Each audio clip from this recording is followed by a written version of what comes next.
good evening. Henry Gadrone here, and I'm broadcasting live from the Trump Republican page. Thank you, everybody that's joined me. And my name is Henry Gadrone, and I am a conservative reporter based out of New York City. And I am excited today. Happy primary day for many folks out there. And exciting today that I have a very good special guest. And his name is Stephen A. Von LOOR, and he is running for U.S. Congress out of the 4th Congressional District out there in North Carolina. So let me see if I can bring him up, and we're going to have a nice chat today. We're going to talk about a lot of issues. Let me see if So thank you, everybody that's joined me here on the Trump Republican page. Thank you so much for allowing me to broadcast on the Trump Republican page. Hey, Stephen, how are you? How are you? Good, good, good. I'm honored to be on your show. And I'm honored that you're here with me, too. Thank you so much to join me. Would you like to introduce everybody that's listening tonight and letting them know? I told them your name, but you're a candidate out of the 4th Congressional District in North Carolina. The floor is yours, my friend. Yes, thank you so much. Yes, I am running against the version of Maxine Waters in the East Coast of our country. Our representative has been there for 30 years. And those years, we have not seen accomplishments with the entire community of the 4th district. The African American community is living in poverty. The Hispanic American community is living in the same conditions, as well as the rest of the population. So that's why I am running, to try to bring a new generation of leaders. Excellent. We can Excellent. move forward. Excellent. And you are an American Christian conservative, unapologetically pro-life, and a freedom fighter, right? Is that correct? That's correct. Excellent, excellent. And you are a proud family man, right? You want to tell everybody how many children? I saw your family's children. It's beautiful. How many children you have? Thank you so much. I have 4 children. I remarried. I have 2. The older ones are 13 and 11. And the younger ones are 3. And the little girl is 1.5. Wow. Incredible, incredible. Thank God for your family. I mean, I saw the picture, and it's just really beautiful. And thank you so much. Like you said, you're running against somebody who's like the Maxine Waters. We know that Maxine Waters is a problem. The president needs people like yourself to go to Congress, right? Is that what it is? So you can run against this person? Yeah. Exactly. We need people who's gonna help the president push the Republican agenda, so we can have a better prosperity for not only the 4th Congressional District in North Carolina, as well as the entire country. Excellent, excellent. You are the CEO and founder of Von LOOR Language Solution. You want to tell us a little bit about that? Well, basically what we do is provide interpretation and translation services for people who don't speak the English language, and they have been involved in work-related accidents. Okay, excellent, excellent. You're a former council member at the North Carolina Governor's Council on Hispanic Latino Affairs. You want to tell us a little bit about that? Well, I was one of 20 of the council members, and we push to get plans to help the Hispanic American community in the state of North Carolina. Sadly, our governor did not win re-election. So far, our plans, our ideas are thrown in the water. Okay, okay. GOP endorsements. Do you have any GOP endorsements that have endorsed you? Any other groups that have endorsed your campaign so far? Not so far, because my election is going to be in November 2018, the general. If there's another Republican candidate, then I will go to a primary, who will be between March and April 2018. Okay, But okay. because I am running against, let me put it as old dinosaur, I need to prepare. I need to get ahead of the game to get more votes from the unaffiliated so we can win this election. Okay. Tell me about your fourth district, the district that you're running in. How's the needs? What are the needs that your district needs that you are able to help out in Congress itself? Tell me about the fourth district. Well, the fourth district was recently changed last year, so there are not many needs as we used to have in the old district, but Okay. always is good to have better education for our children and promote more prosperity by inviting more companies who are willing to invest in this district instead of sending jobs overseas. Excellent. The same thing what the president has actually campaigned on. What's your stance on President Donald J. Trump? I want to hear, in your opinion, if you're in Congress and you are elected, what is your take on the president?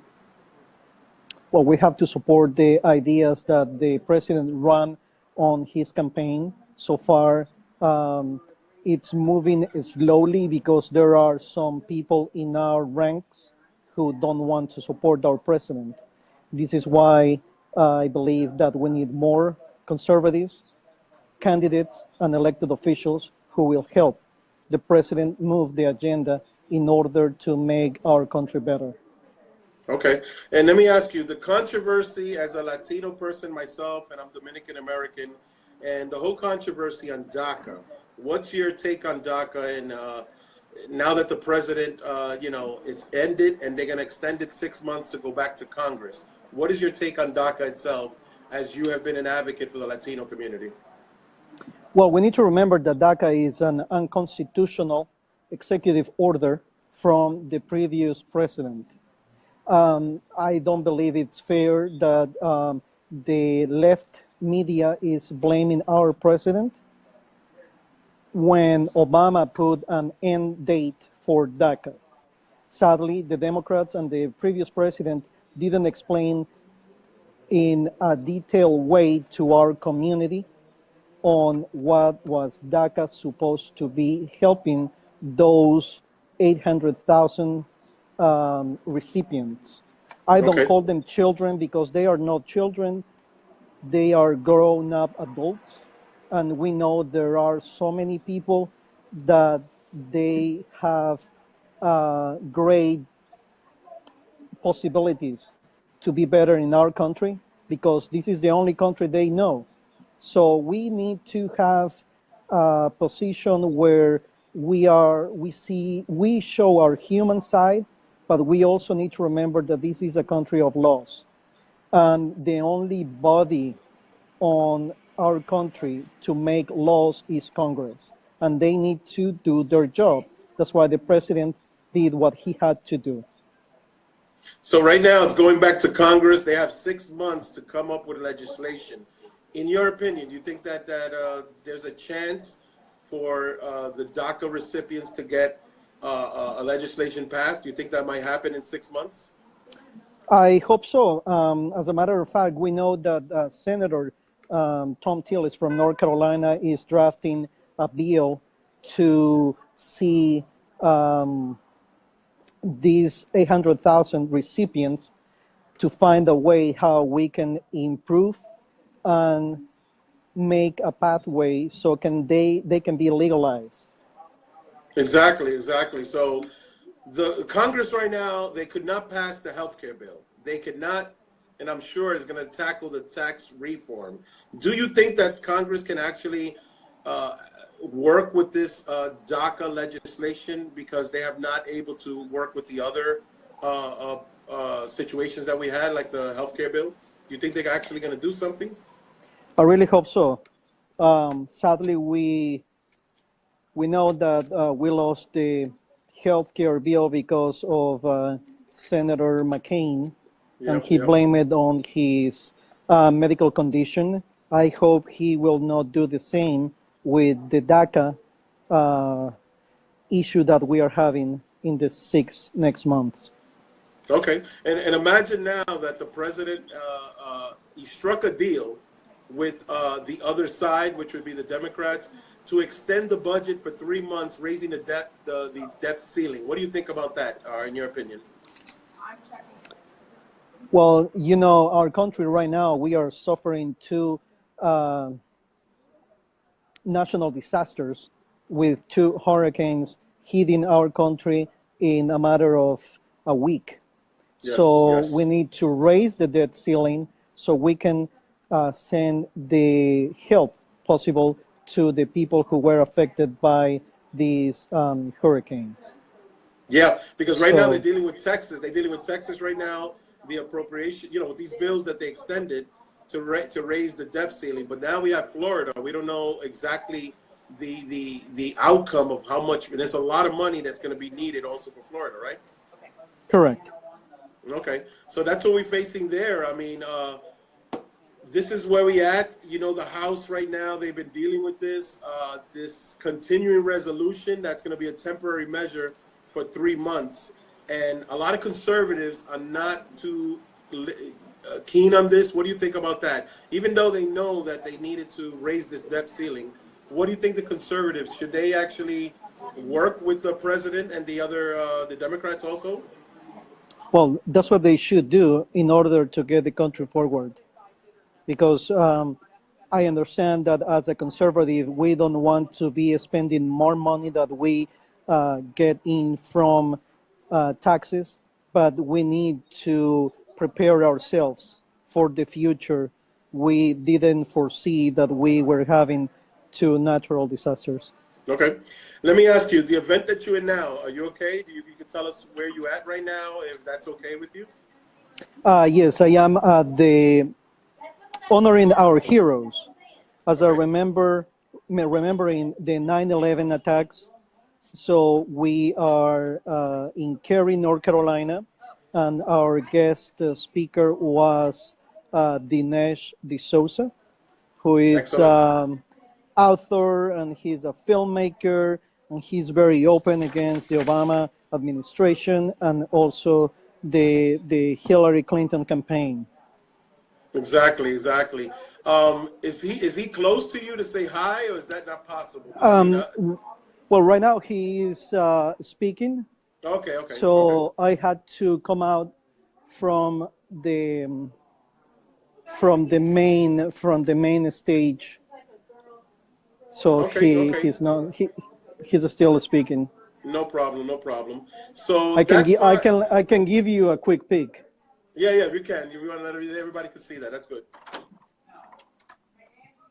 After World War II, when American troops liberated the concentration camps and all those emaciated, ghostly figures stumbled almost ghost-like out of Dachau, Auschwitz, and so on,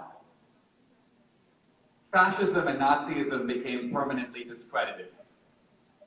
About that time, a new generation of progressives was coming to power in America, in the academy, in the Hollywood. These people actually knew that fascism and Nazism were on the left.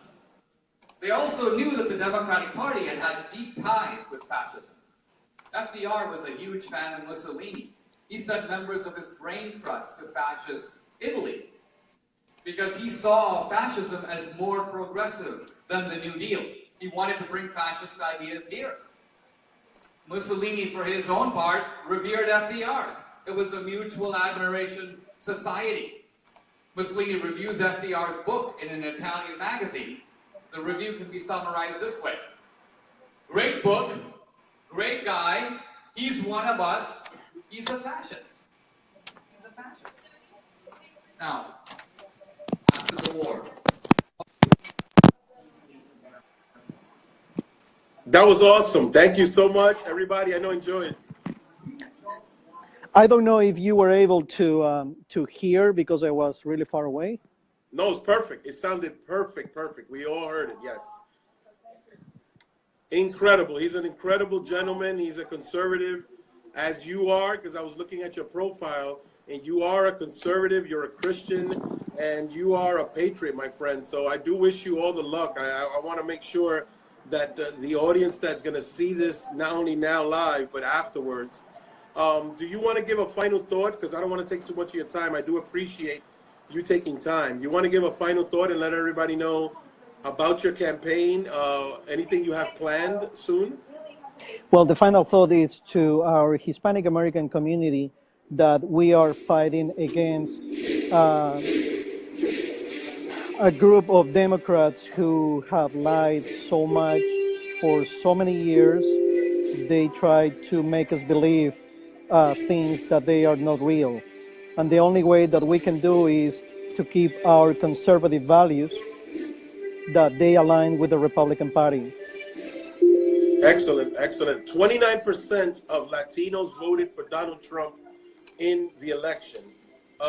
I'm sure, I'm glad that you're speaking about it. There are Latinos that are going to be watching this, and they think that the Democratic Party is for them and it's for their benefit.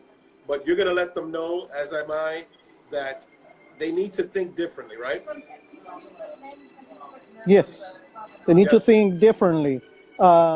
You need to remember that what the Democratic Party are doing is the same thing they did to the African Americans long time ago when they had the plantations. They gave Yes. you a piece of land and you worked there for so many years and there was no prosperity. Equivalent to that is the same thing as the programs they have now. Food stamps, Section 8, Exactly. all of that. Now they have them in a plantation, and now they have them brainwashed. Today is primary day. A lot of people in my area are Democrats, and they're voting for Democrats. And this city of New York is facing the worst financial crisis in, I don't know, in the history. What do you think about that in this major, deep blue Democratic city that's suffering? That's the same thing we are suffering in the 4th district, but that's why they encourage me to run, because I'm going to be able to get to the African American community and show them that a minority person can prosper. And if we leave the Democratic Party and all those handouts, then we will prosper. Okay, my friend, I got to tell you that I'm going to do everything possible. We can talk again. I'm involved in a lot of projects, and I'm going to do everything possible because you are an upstanding gentleman and you deserve to represent the 4th district, okay? We will talk Thank you so much. Yep, thank you so much for taking time. And please let Dinesh know that we send our regards to Trump Republicans and everybody out there that are Trump supporters and Americans. We do support you and him, okay? Thank you so much. Let me give you my website. It's yes, please. Steve. It's my first name, Steve, middle initial A, VONLOOR.com. Okay, I already put the links on this video when I was promoting it, and I'm gonna continue putting more links. So people that are hearing this, even if you're from another state, if you really want conservatives to be with Donald Trump and helping him out in Congress, folks like him, like Stephen Von LOOR, please, you could donate to this campaign. He has his site that we're going to be putting up the link. And we need all the conservatives, because the midterms election, my friend, if we're not careful, we could lose the country to almost like the same way we almost lost the election for the presidency, right?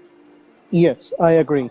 That's Okay. why it's going to be, that's why I am running my campaign more than a year in advance so we can get the votes to win this election. Exactly, exactly. So that's why we got to hit the ground running as of early. There's a lot of other candidates that I'm working with and bringing them on the show. And we hope that all the luck for you. We hope that God blesses you. And if it's his will to have you in office, you will be in office, my friend. Okay? That's right. Thank you so much for your time. Thank you so much. And God bless and enjoy your event. Okay? Thank you, my friend. Thank you. Take care. Bye. All right. Okay, ladies and gentlemen, that was Steve A. Von LOOR. He's running, he's a candidate running on the U.S. Congress 4th Congressional District in North Carolina. And it's been my pleasure, Henry Gujone Live here, to have a great gentleman like this. And he is a conservative. A lot of folks that are watching this, please know that we need to reach out to our congressional folks. I know today is primary day in most places.